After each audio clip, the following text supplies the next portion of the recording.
Ero ndine muganda wange nsamba Christ. Nsamba Christ ono y'omu ku baaliwo wali nga abantu mu Kivulu abantu bwe bafiira ekyali ku Freedom City. Ndowooza awo nawo ajja tubulirako akatono nga tunabagenda kukubaganya programu y'olunaku olwaliro. Ate counsel lawyer pleader Senfuka Robert naye tubeera naye wano bulijjo aba azze okumulungula ensonga naddala ezo ezikukwatako ggwe awo mu makaago w'oba oli. Kambasabe bakubuuzeeko era batubuulire bo wiiki nga bagirabye. Ewa mukulu Nsamba ewo gye ntandikidde ssebo. Mbalamusiza bannaffe bonna abaasalawo okwekuumira ku Bukedde TV nga buli we zituuka essaawa bwe ziti temusagaasagana mubeera mwakkalidde dda ntende okulaba ebigenda mu maaso mu ggwanga n'ekulisaayo bannaffe ab'enzikiriza zonna ez'enjawulo abava mu masinzizo okutendereza ku Mutonzi kubanga tuli mu mwaka mupya ate buli w'oyingira omwaka ogutandika n'essuubi ddene okulaba nti ebyo by'otaafuna mu guli omwaka mu guno obifuna mukulikireeyo ddala n'ensaasira ne ekereziya okutwaliza ewamu okufa kwa Paapa ne Faaza ono yatufuddeko abadde ne Cancer Father Waswa Anatoli. Tusaba Katonda musaasire ebyamusobako. Wiiki butuufu twagwamu ekiyongobero mu ggwanga ku Freedom City ekyaliwo nga tumalako omwaka guno. Omanyi olunaku olwo buli muntu yenna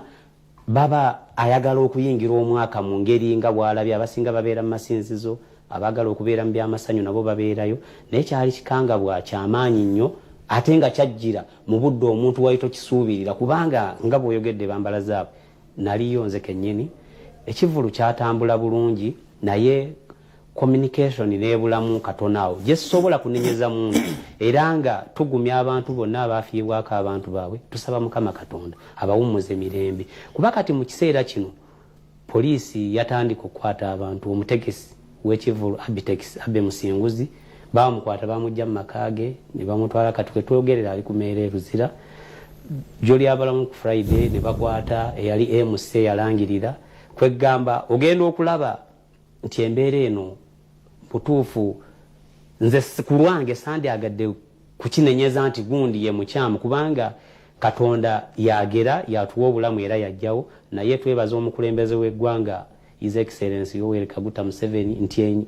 embeera eno bwe yagwawo ng'omukulembeze yasitukirawo n'atuma omumyuka we okujjira ddala ku kifo kwennyini okwa Freedom City n'ajjirako n'omumyuka w'omuduumizi wa poliisi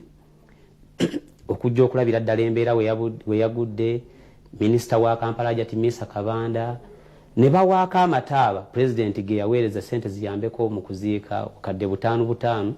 ne kyongera okugumyako ab'eŋŋanda naye nze ku lwange eŋŋamba nti ekyo omukulembeze yakikola kirungi naye poliisi yandifunye engeri gyekwatamu embeera neetanenya kubanga nabo bennyini baali bavunaanyizibwa. Omanyi omuntu bw'ogenda okutegeka ekivulu kino wabeerawo emisoso gy'olina okusooka okutuukiriza era gye nsuubira nti gyonna gyatuukirizibwa akabenje ne kagwawo kati bandibadde bakwata embeera eno mu ngeri ya nga misoso ki gy'olowooza nti gyo gyagobererwa naye ateera nanti kaakati ng'onaategeka ekivulu olina okubeera nga poliisi ekukkiriza, olina okuleeta abasirikale aba counter terrorism, olina okuleeta buno obuuma bwa nti buli muntu ayingira mu kivulu okuba nga tatuukibwako ki n'okubeeramu nga bamonitalinga ambulance erina okubeerawo ne fire ku mateeka agajja naye kati babadde balegezezzaamu nti kati mu kiseera kino batandike kuzza bino bibeerewo bikolebwe naye tuleme kubeera nti tunenya kubanga n'abasirikale baali mu bulungi nnyo mu kivulu ekyo. Kyogamba nti n'abasirikale nabo tebakola mulimu gwabwe. Nkugambye nti embeera ekintu kyajja nga toyina nnyo gwoyeza kunenya nti yuno kubanga nkunyonyodde nti abasirikale baali mu MC omanyi ono kalabaalaba gwe w'omusasula n'omuwa program omwogezi MC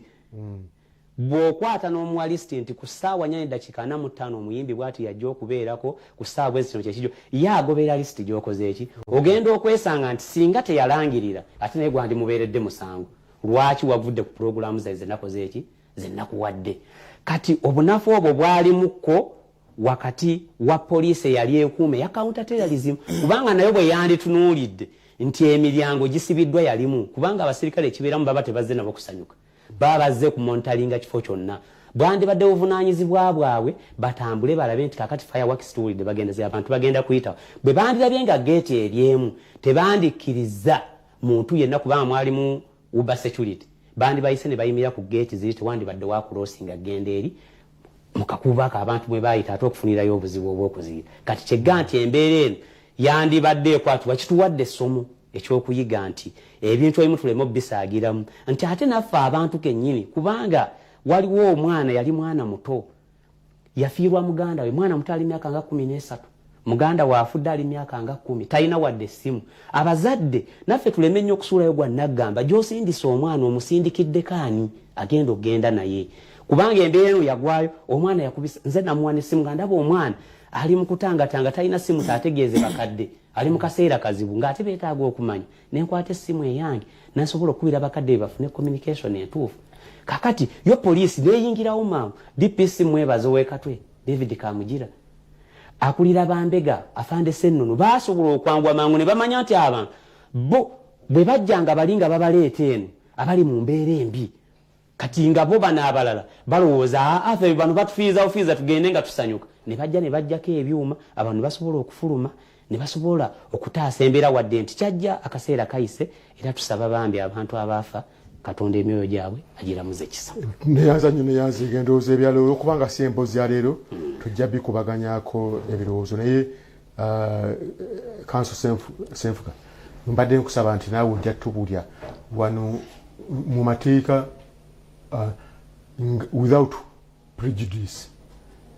ni bwe tutunulya bebakutte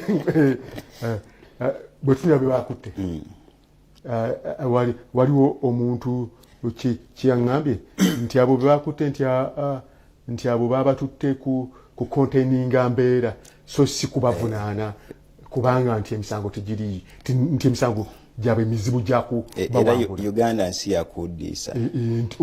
ekigambo kyebaŋŋambye kyakuddisa kati eno embeera bw'ogitunulira otya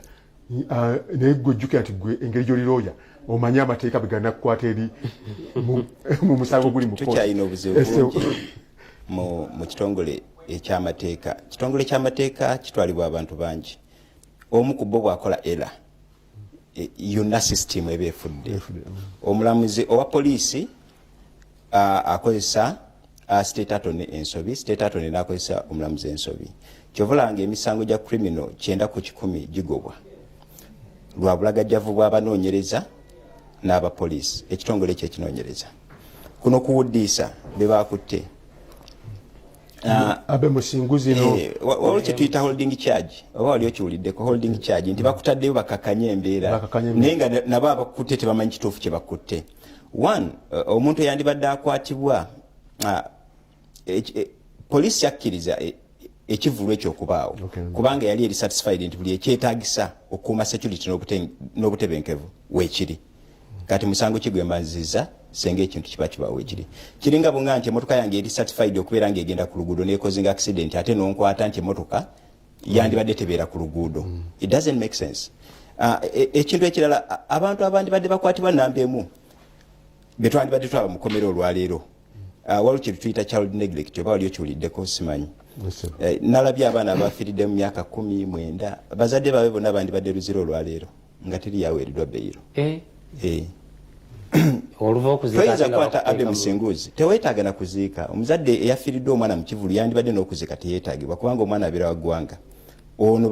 baabalemye okukuuma abaana recklessness child neglect bulagajjavu bwa kika kyamaanyi nnyo okutambula n'omwana ate n'otasobola mukuuma gy'omututte wanu wadde omutwalawa wamutwaliddeyo ki lwaki tewamukuumye so abantu bonna abafiiriddwa abaana essaawa eno senga nze munoonyereza obanga nze state attorney buli mulambo gwe nandyabyeko nga gwa mwana muzadde we yandibadde ali mu poliisi ng'ali mu kooti ng'ali luzira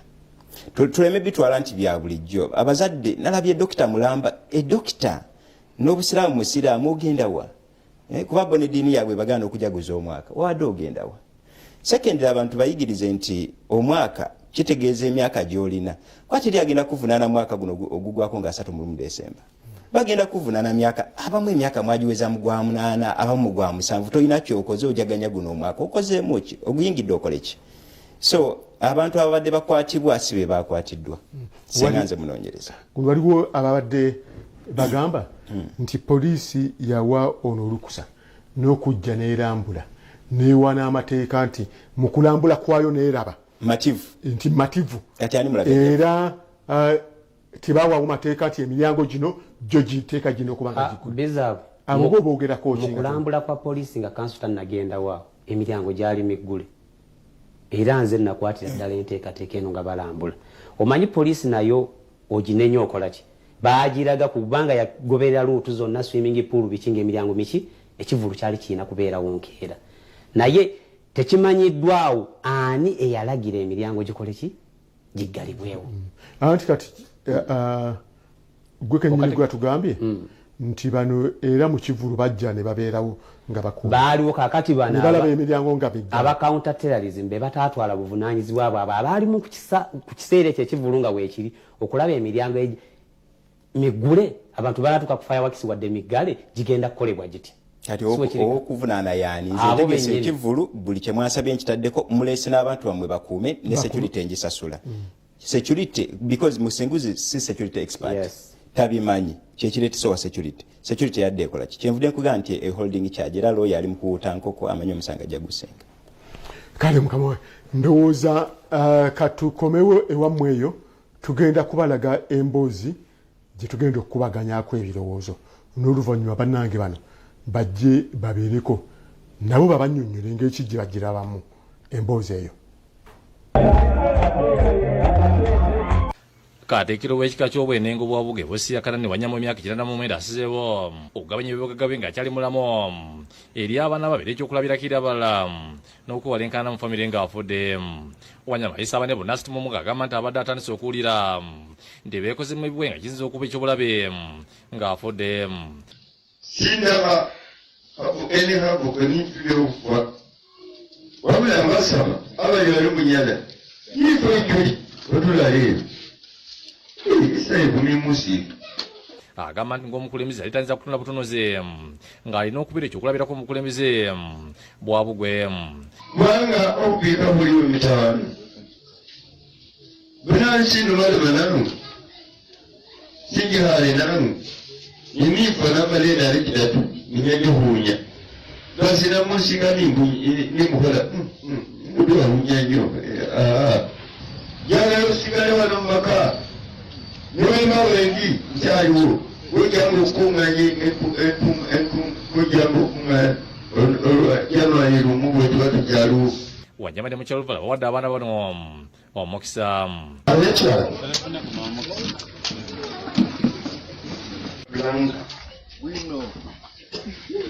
nembeera twande murondo kiro wanyama n'agabira abaana be ebintu okuwala obutabanku n'okutingana kubanga omuzadde bw'abanga akyaliwo abaana abasinga obungi baba bamutya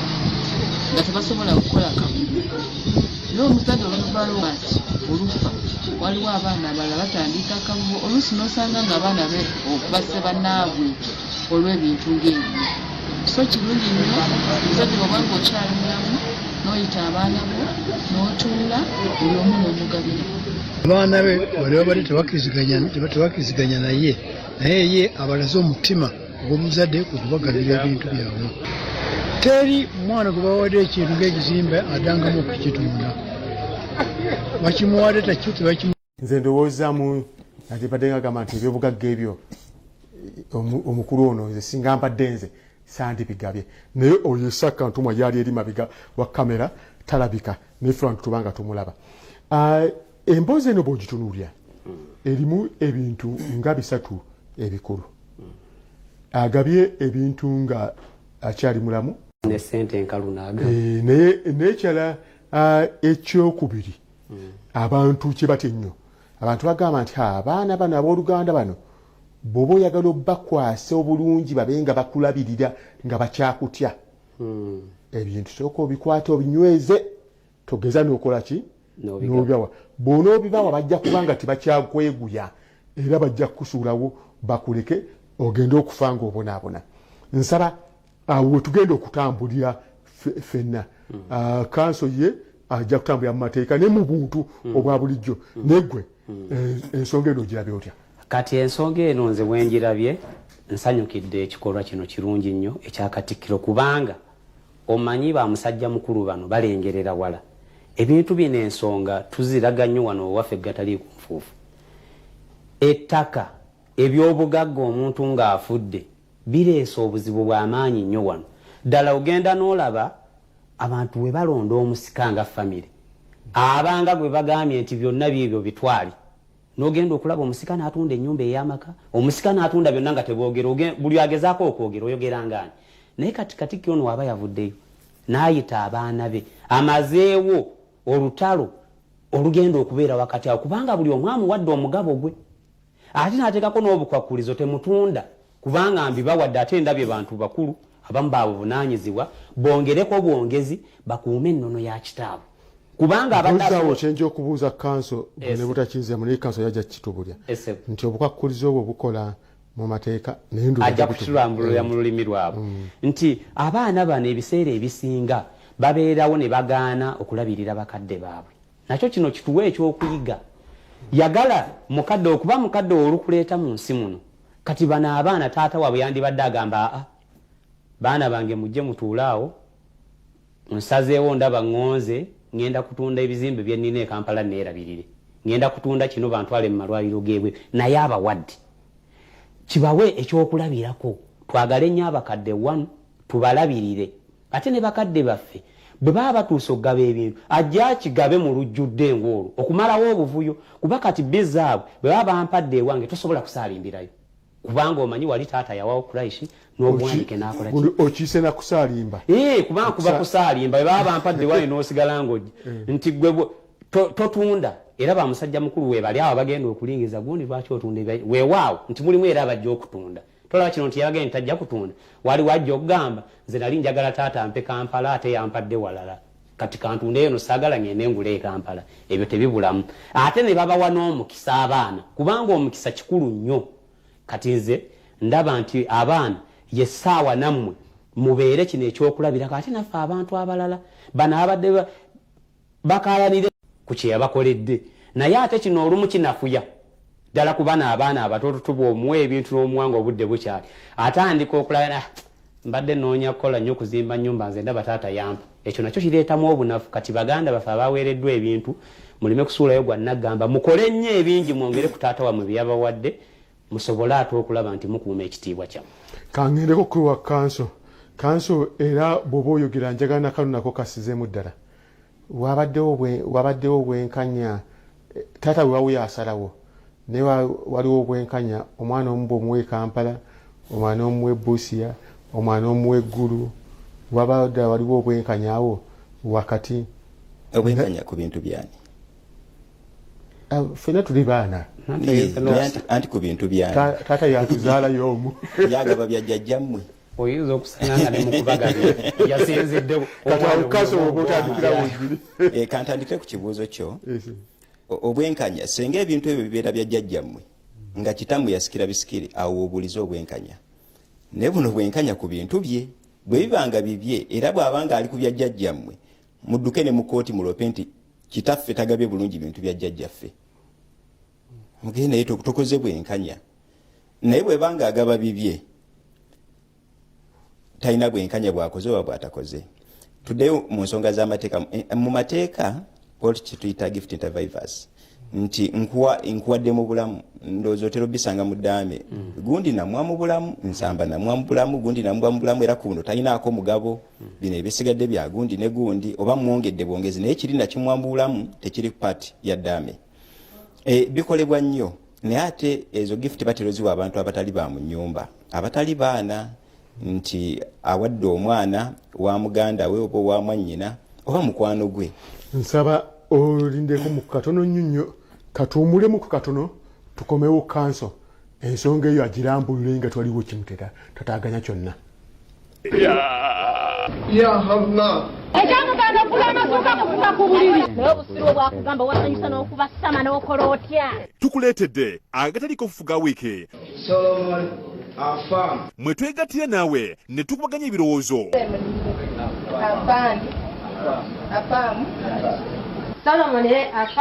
ku mawulire agabadde mu wiiki nga tegaliiko nfuufu. nafumbirwa kati kyaggwa kikulume waliyenka nanyako bagera bafumbira buli wamu waliyenka weebali kuwagira Bukedde TV. Full stop.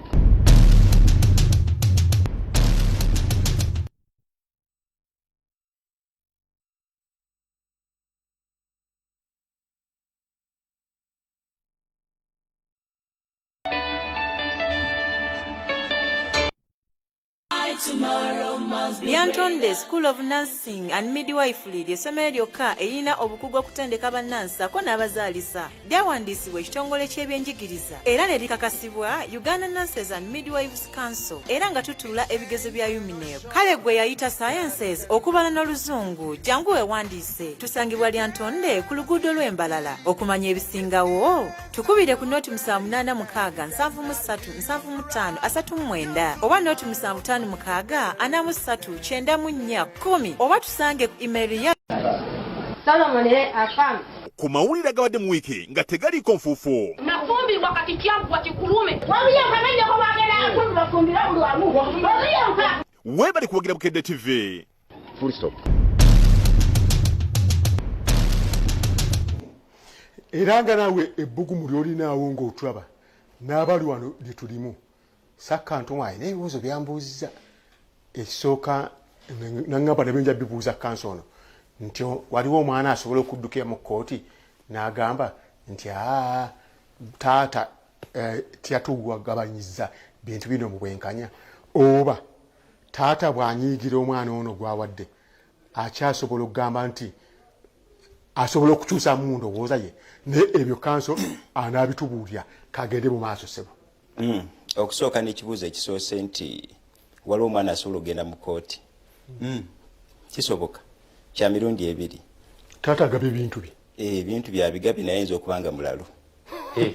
Ng'omutwe tegukola bulungi senga wavaayo omwana agaana naye taata abadde ku ddagala ly'abalalu. Bino byakoze tabikoze mu kutegeera kwe ng'omuntu. Kamutwale mu kkooti estate yenje administering enza ategeera kubanga taata alabikanga. Kati kanso abaana bali 32. Abasigadde 31 babeera bagala kituufu taata ategeera bayinza okuconsideringa ku kyomu. Mu mateeka tugamba court is the expert of all experts. So tekiriiko namba y'abaana bameka kyangu nnyo abasira okulonda sayidi enkyamu nga si be batuufu kati omulamuzi gwekisigalira okubeera nga yasalawo. So kisobokera ddala omwana omu oba babiri oba basatu ogenda mu kkooti ne bagaa taata kyeyakoze teyakikoze ng'ategeera mulalu as long as you have evidence. So ekibuuzo kye tubadde ku kisoboka yes kikola ki kisoboka okusinziira ku bujulizi bw'olina naye ate bw'obanga ozimbye buzimbi mutima tekisoboka kubanga byagabye bibye. Ekibuuzo ekyokubiri kibadde ku taata bw'anaaba akyusiza ne waliwo wabadde otambulira then taata asobola okukyusaamu. Wali ndowooza twalabako ku president ya Kiwanuka mutabani we yamutwala mu kkooti era omusango ndowooza ne gusalibwa. Taata okubeera nga yeekyusa actually advising abazadde abatulaba socially tuve mu byamateeka kukola kino muzeeyi kyakoze si kintu kirungi kabonero kabi nnyo nnyo wano oba osize obunafu mu baana abaana balina okulindirira ebintu byonga ofudde bwetanga webiri ate obigabire bakolere ebeezewo ebbanga lino ng'okyali mulamu. Ekyovola ffe bayibuli etugamba nti ebyobusika byokoze byabazzukulu by'abaana b'abaana bo bano baleme kunafuwa. Kanso gw'okimanyi bulungi nti abaana abalenzi bamanyi nnyo okwefuga emaali abaana abawala ne baviiramu awo nga bakulembeza kimuggo wafumbirwa. Anti bw'oba tokoze ekiraamo kyeyandikoze kye tukubiriza abantu bakole kyekiraamo so si kugabanga balamu nze socially kati nzizeeko ku sayidi eri abaana obo bayisizeemu obunafu kubanga bazzukulu bo bagenda kulaba nga bataata babe batuuse emyaka 7 bababuuze ffe nga temunnatuwa. So akabonero kasiga mu kika kabi tekeetaagisa era ene Buganda tetwandika mwe jjajjaffe yabawa mulamu naye nange nawe ntuuse nga nsaana emyaka gye ntuuseemu gyakuweebwa. Jjajja gye gundi waliwo be yawa nga bali mu myaka gyange nze tonnampa obirinzaani okitegeera. So bw'obanga olowoleza kumpi ojaganya n'ogamba yakoze kituufu naye bw'obanga olowoleza wala okusengako awo kyakoze kintu kibi kabonero kabi eri eggwanga eno mu Buganda kali kyaffe teyandika kopye kasembeza. Anti kati kanso waliwo n'embeera wejjira mwe muli bannamateeka onansonyiwa nti abantu bajja ne bakola ebiraamo n'olaba oli ate ekiraamo nakyo ne kifuuka obuzibu kino ekiraamo kyaleese kikyamu kibi okitegeera bambala zaabwe scenario zo ziwulirako kino ekiraamo kifu bali be bakyekoledde kubanga abantu oleka nga togabye ebintu ebiseera ebisinga kuba naffe abasiraamu era tukola ebiraamo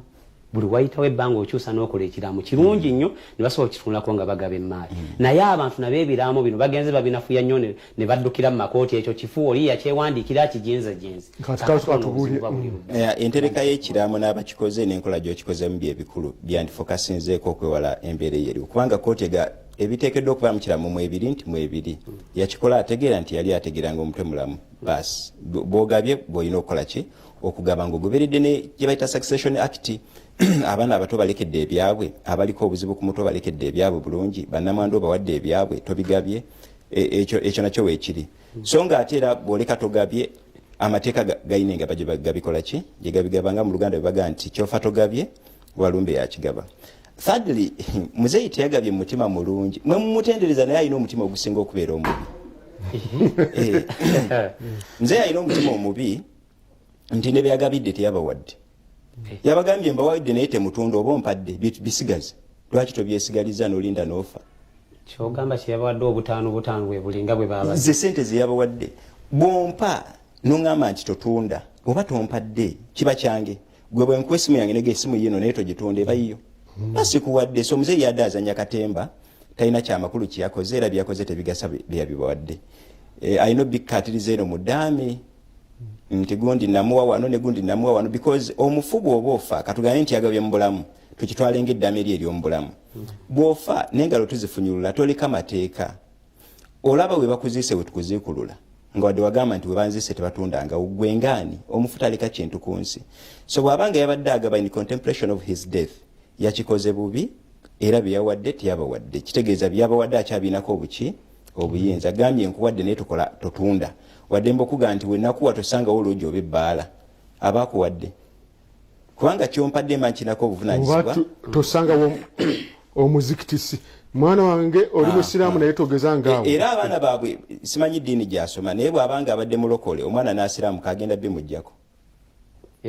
agenda bimujjako ekyo kiddamu kiri ekibuuzo kitwabuuzizza nti muzeeyi akyalina obuyinza obwekyusa yeesigalizza bw'aba agambye nti totunda era ekiwandiiko kiriko nkuwadde naye totunda tokolanga kino obukwakuliza obwo bw'obumenya gwe gwe bawadde muzeeyi asobola obisika n'abikomyawo kati kansa ate yo muzeeyi yawaddeyo ebintu bino bambala zaabwe singa ate agenda mu ddaame liri eriri fayino n'ateekamu nabawa naye waddemba omuntu okozesa ekintu wali yabawayireddemu gwe n'ateekawo obukwakulizo ekintu kino kiba kyo kiti nti nabawa ne buli muntu wadde nabawa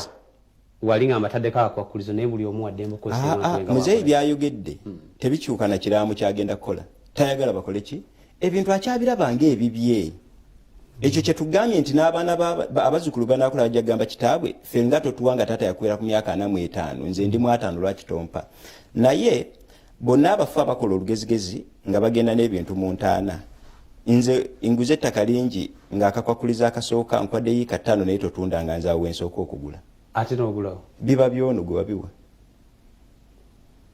bw'obanga gomaze okufa ng'oli mu ttaka bw'ofa ng'oli mu ttaka nze we wagamba nti nkwadde naye totunda nga nze wengula mbadde nsaba katugendekako ku mboozi endala eno mu bwangu ddala naye tugirabe tugikubaganyeko ebirowoozo ate n'oluvannyuma tufundikire puroguramu eno Helen Kembabazi yagamba nti ba Moses Kyapa bwe yava mu 2007 ne bamuziika teyamanya nti abafamiri bali bamutesiza kwerondamu omu ku booluganda amweddize oluvaabwe amanjulira omukuza nga David Kakooko omu ku bato b'omugenzi era omukuza we yatandikira okumwogeriza amukkiriza atwalire ddala obuvunaanyizibwa bwe n'obw'omu kisenge ab'ekika be baasituka ne bagamba omukazi talina kufulumya maali eno okugifulumya ebweru tulina okuteekawo ye mukuzi ne bamusembeza bennyina ab'ekika agamba nti kino yakikkiriza nga tamanye ono gwasembeze yali anoonya kumunyaga ebintu byange byonna n'atandika okubitunda nze nafunako n'ebbaluwa ng'ali kunkuba tulwanira bintu bya mugenzi bwe wamugamba nti tezirwa nga balwana nkadde nange agenda aliko singawo naye okoleki ontuseeko ensonga ezo naye nga nenda asenga nangamba nange taatawo yakolaki yalema ye Kakooko agamba nti ekyobukuza bakimupatika kupatise ng'ekigendererwa kyali kyakuwasa namwanduka embabaze. Basina bisaanizo gwe najjayo ebbaluwa enkakasa nti nze ndimukuza nga nena leeto administrator general nga ninawe na signing bansire. Kakooko agamba nti ebintu byavunaana nti byali byamugenze si ebituufu kubanga ebbanga eryo n'okuva mukulu yafiire okutuuka ebatuukidde aliko byekoledde nayongera ku ebyo omugenzi byaleka. Ne baddamu ne bagamba nti tulina okugabana ettaka ne tuleeta Museveni ne bagamba nti ofuna acres 8 onafuna 8 ne tuddamu ne tugabana eriya mukadde waffe buli muntu n'afuna share. Kembabazi n'omugenzi kyapa bazaala abaana bano munaafa ne basigala basatu bekwatagana n'omukuza Kakooko ne bazaala abaana balabana. Kembabazi ensonga yazira opima ofiisi ya Kolenzi Kafeera avunaanyizibwa ku bitu by'abafo amaka n'abaana yatuziza olukiiko ku kyalo Kabutere Galira ya Mukayunga. Kakooko n'atalabika kuwabula n'abayita mu ofiisi najja. Naye kati ogenda okyusa bino ebyapa kati ebyapa tulina abivunaanyizibwako tugenda tubisazeemu byonna bijja kusazibwamu era tulabike nno ebiri ebyaliwo bibeerawo tufune of administration ey'amanya g'omukazi omukazi addukanye ebintu bya bba then wetunaamaliriza then tugende tukyuse amannya ga kyapa tuzze mu ga Kereni Kembabazi. Kembabazi ategeeza nti ebimu Kakooko bye yabba kuliko ettaka lyalika 19 eribadde lisigadde omukuza Kakooko yalisazeemu n'asiba sengenge n'amuwako yika 4 zokka. Ye ng'omugenzi ettaka lye ziri 10 famire yongayo erina yika 6 kati ate ekireese obuzibu ennyo n'awantu wampadde tayagala mpakozesa yajja ebigombe byonna ebyenyana emiti n'agipangulula eddaamu yange agiremeddeko ate nga n'ebintu ebyo bye twagabana nze saabikiriza kubanga n'ettaka lya bba wange teyalimpa lyonna n'ebyo nasalawo nga nzikiriza yabinyuma. Namwanduka Embabazi agamba nti bamuliko kati bamubanja ebintu bya kitabe nga yanjalangalo kubanga omukuza Kakooko yabitonda n'agenda azimba ennyumba endala 4 ewasiza n'omukazi omulala. Ate kati essaawa bwe yatuuka ng'awasiza omukazi omulala ebintu byange byonna n'atandika okubitunda. Nze nalaba omusenzeko okugamba nti ndwana entalo nga simanyi nti ndi mukazi nja kumalako nga ntyatta ajja kunzitira mu nyumba nenyagala omwana ono wakira asooka awezeeko emyaka 18 tulyoke tubanje ebintu naye bwe twasitula emyaka egyo okuwera 18 ate ng'ebintu abyonoonye nnyo nga tewakyali nti. Kafeera alagidde Kakooko akomewo ebintu by'omugenzi byonna bye yatunda ate bo bye yazaala munnamwandu tebateekeddwa kubalirwa ku bya mukulu w'ekyapa bye yaleka. Ne wezza mukazi w'omugenzi n'ekigendererwa eky'okumubba obwongo otwale ebintu by'omugenzi mu lukujjukujju obyezze watwala mukazi n'abaana be wazaala mu mukazi oyo mbeetaaza ekibanja oba ebintu byabwe nga gwe wabikoze muntu yozo so sikuddira ebintu bya mugenzi ono ate okujje ozibe ennyumba eno ogambe muno y'abaana bali no ebyo byokoze muntu yozo bye bibyo. Kafeera agamba nti agenda kugula omusango okutobonkanya ebintu by'omugenzi kwa Kakooko.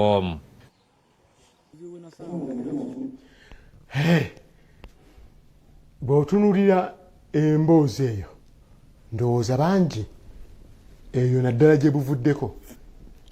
bubadde mbuyite buwangwa wabaddewo obuwangwa bwa ow'ekika okujja okuwasa namwandu nti ebintu bigaane kusaasaana ebya namwandu ono wagaane kujjawo omusajja ava mu kika kirala okujja ate okutwala ku maali y'oli ow'Oluganda eyafa. Era omukulu ono Kakooko kyeyakola beerondamu ne bafunira namwandu omusajja omu w'Oluganda nti basobole okukuuma ebintu ebyo wabula era nga bwe mulabye ono ye olwafuna omukyala ate ebintu byonna n'abyeddiza. Omukyala binnyonnyodde bulungi ensonga ezo njagala nga ne kuziddamu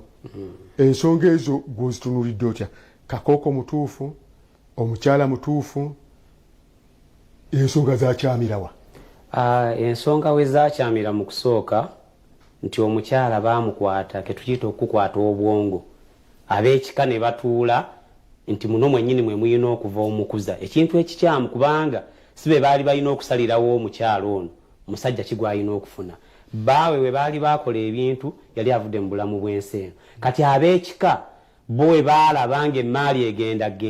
ne bakola olukujjukujju ate Kakooko najja kale ekitaali kibi kubanga muganda wo okuwasa mukyala wo ng'ofudde tekiba kibi tekirina zambi lyekikola nga ffe mufe mu basiraamu ne mu bantu abalala kansuubire bwe naye Kakooko yajja n'ebigendererwa birala nti bwe yabaza emmaali eno n'agamba nti kati wano omugezigezi okola otya kanzaale mukyala ono abaana nyongereze kubali kati tufuukire ddala omuntu omu anywedde nnina abange bemuzaddemu n'abamukulu wange kati ntandika okukola byenjagala nga tewali ankuba ku mukono so kumbe ekigendererwa kye kyakutunda ttaka ate n'omukyala n'atalabuka mangu nti Kakooko gwe nafunye yeenoonyeza bibye sigenda kulinda mwana ono kuweza myaka 18 kulondoola omukyala agamba nti yalabuka naye naatya nti omusajja ono asobole okunzita omwana wange ono kamale okukula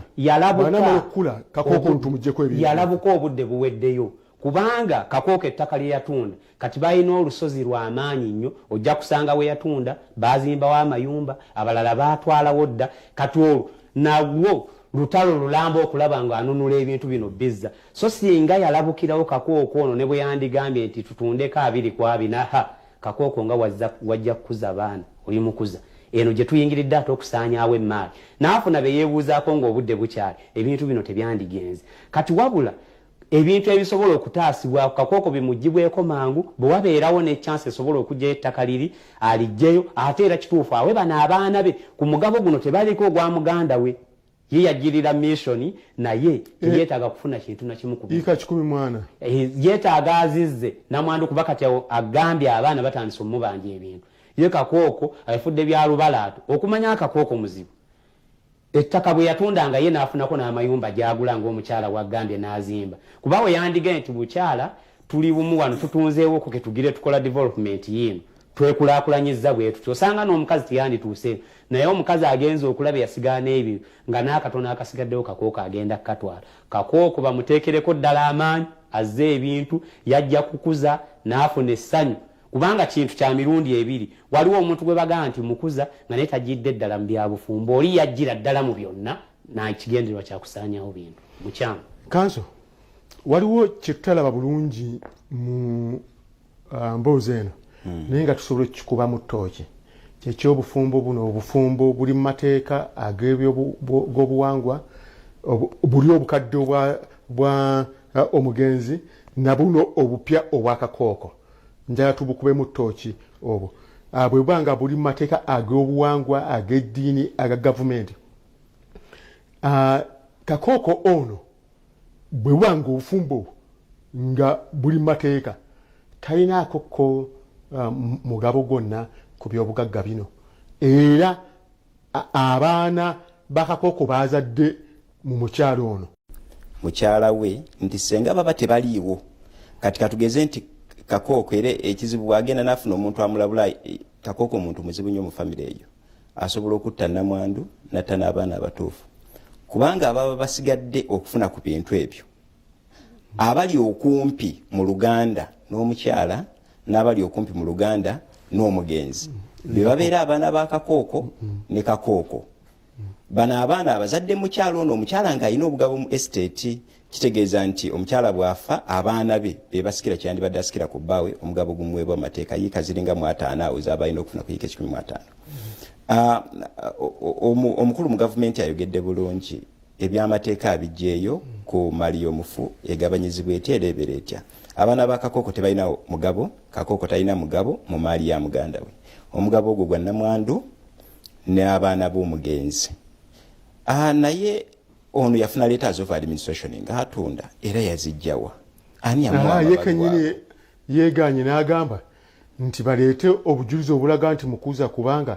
yagambye nti obujulizi obulaga nti mukuza baleete baba nga waliwo ebbaluwa letters of administration okuva ewa attorney general nti abo bajja muyita omukuza yetabeera ngako mukuza ye yajja n'awasa mukazi asobole okufuna ng'ebyobugagga ebyo Kakooko mugezi alabika yeesiba bulungi bonna asanga nga abaagula tebaagulanga ku ye kyandibanga waliwo owooluganda omulala eyagenda n'afuna letters of administration omulala atali Kakooko kati nga Kakooko awerekera bwerekezi bakola ki batunda olw'okuba yali mu kintu kati nga baba bagenda okutunda gwe bayisaawo naye nga I think ali so sure nti si ayina letters of administration era alisoshowa nti ebyapa byonna tebisoma ye kati kanso kyogezaako okugamba bwe baatuula bano nga famire buli omu yafuna paati eye Kakooko ye n'agenda kukyagira kyakuwasa mukyala nga balina akakodyo nga famire okwezza nti newabeerawo n'oli agoba ku mpapula za letters of administration nti Kakooko yajja kuba alina omukyala eri nga batambuza eno ng'ate basaanyawo kyandiba nga kituufu kubanga Kakooko yo owulira nti mugumu nnyo okubeera nti ekimukwata ekisooka akimanyi nti ekikwata kwe kubanga wafuna letters of administration n'otunda ebintu akimanyi era defense gyasose naga nze sibiriiko siriiyo so kati yafuna letters of administration n'atunda ebintu yabeera liable kati Kakooko ye kino ekyomukwano tekiri irigo okubeera nga wawasa nnamwandu n'omuzaalamu n'abaana tekina teeka lyonna likikola ki likimenya kyandibanga ye yalinga akuuma mukwano nga bwamugamba nti wali batondawo tutunde omukyala wandyesanga ne ku bintu ebyo ebyatundibwa alinako omukono bakyegendereze nnyo naye omukyala alina wagambira nti Kakooko waliwo baatuuka ekisera ne bakkaanya Kakooko n'agamba kale kankweko eka 8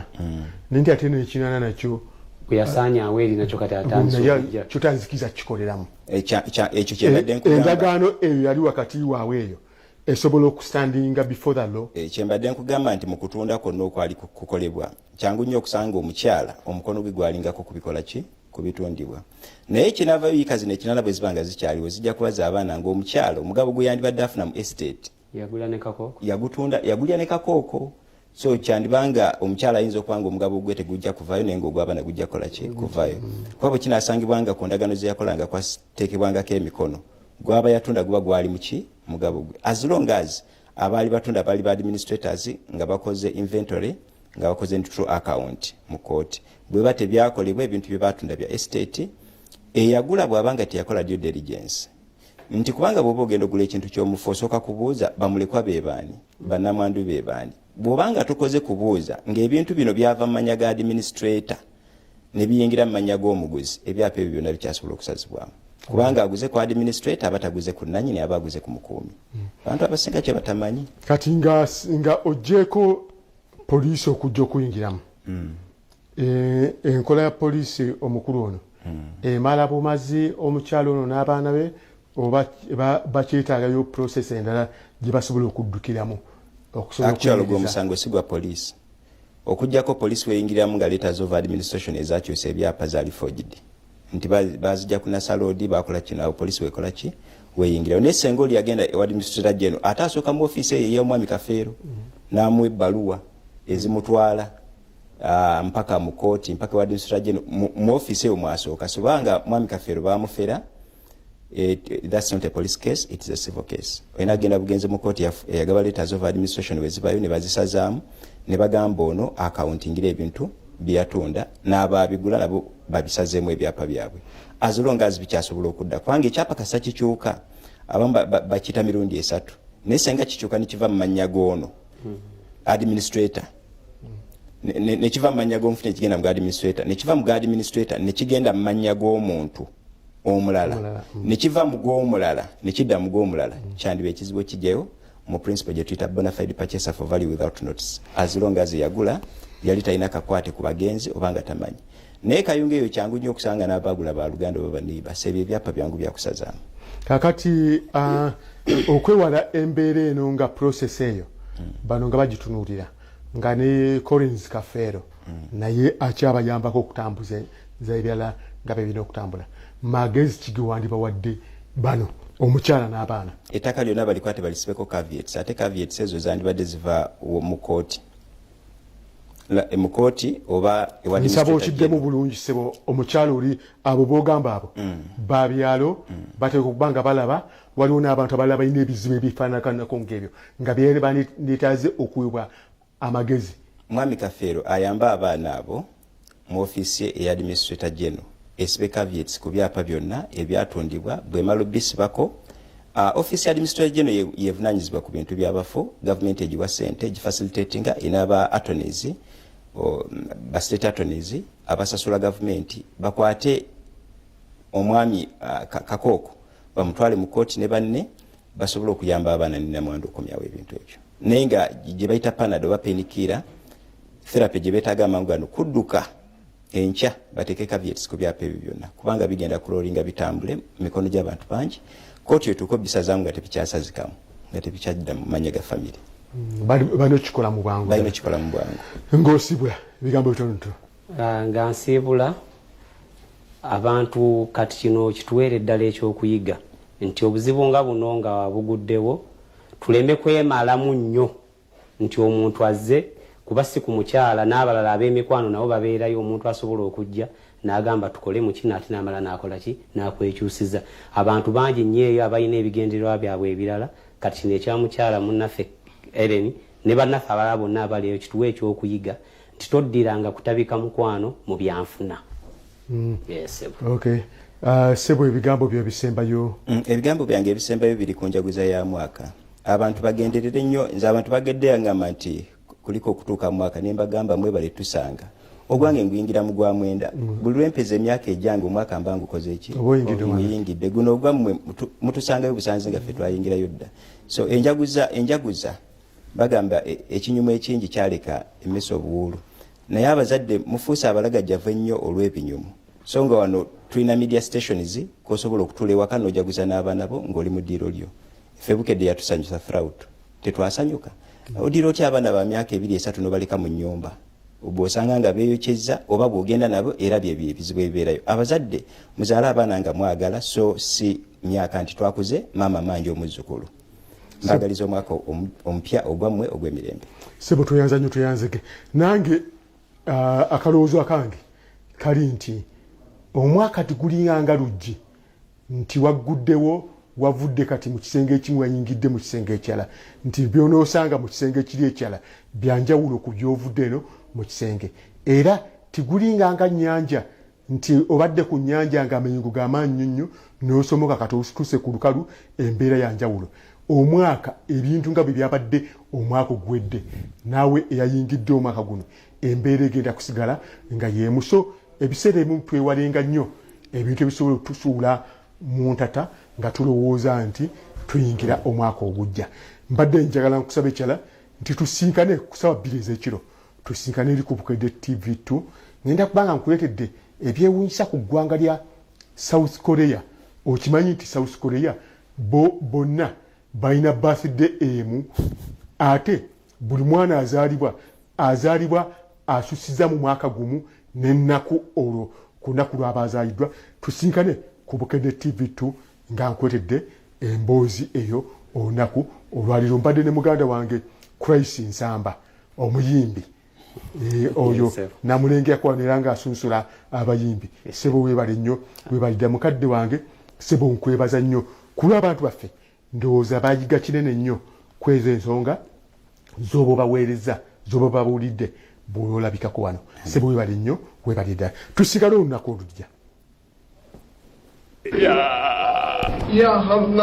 ekyamuganda okula amasuka kukuba ku buliri naye obusiru bwakugamba wasanyusa n'okubasama n'okola otya tukuleetedde agataliiko ofufuga wiiki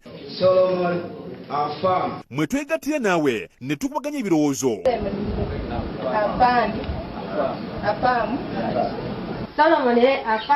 ku mawulire agabadde mu wiiki nga tegaliiko nfuufu nafumbirwa kati kyaggwa kikulume waliyanka nanyako bagenda bafumbira buli wamu waliyanka weebali kuwagira Bukedde TV. Full stop.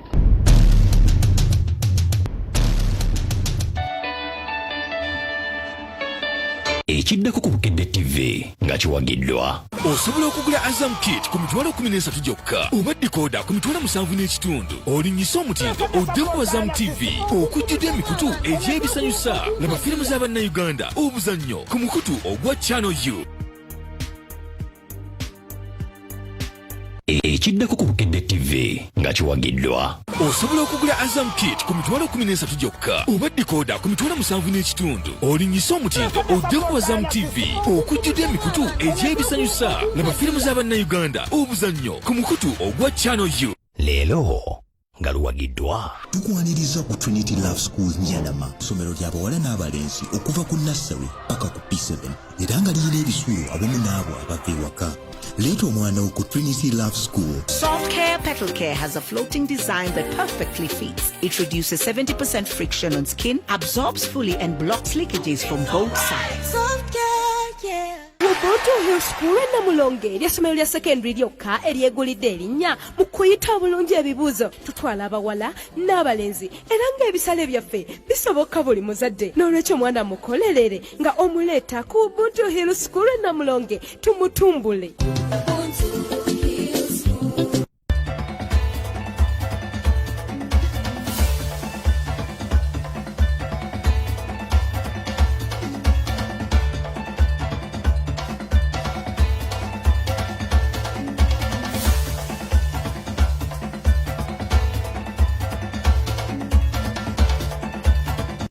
Leero nga luwagiddwa. Tukwaniriza ku Trinity Love Schools Nyanama, ssomero ly'abawala n'abalenzi okuva ku nursery paka ku P7 era nga lirina ebisulo awamu n'abo abava ewaka. Leeta omwana wo ku Trinity Love School. Soft Care Petal Care has a floating design that perfectly fits. It reduces 70% friction on skin, absorbs fully and blocks leakages from both sides. Soft Care, yeah. Oboto Hill School na Mulonge ly'essomero lya secondary lyokka eryegulidde erinnya mu kuyita obulungi ebibuuzo tutwala abawala n'abalenzi era ng'ebisale byaffe bisoboka buli muzadde n'olwekyo mwana mukolerere nga omuleeta ku Oboto Hill School na Mulonge tumutumbule. Empaka ezibadde eza Vacho bw'omwana kusindika butambi ku WhatsApp kati zigenze live nga bakusala olaba. You are the one right beside you. Mugambe nti omwagala Katonda y'amaanyi. Zasinga. Teliakusinga. Nebinava mu mpaka zino olirwedde nabyo batolirwedde nabyo. Mwana ayita kuvaako kyekiri ku mimwe gy'abakontanyi okusunsula abanayitawo ku mutendera oguddako mu mpaka za Miss ne Mr. Bukedde kwakulagibwa lulwa Sunday essaawa 2 ez'ekiro ku Bukedde TV1. Eno ya Miss Mr. Bukedde season 2 wano ku Bukedde TV1 TV y'omuntu wa bulijjo.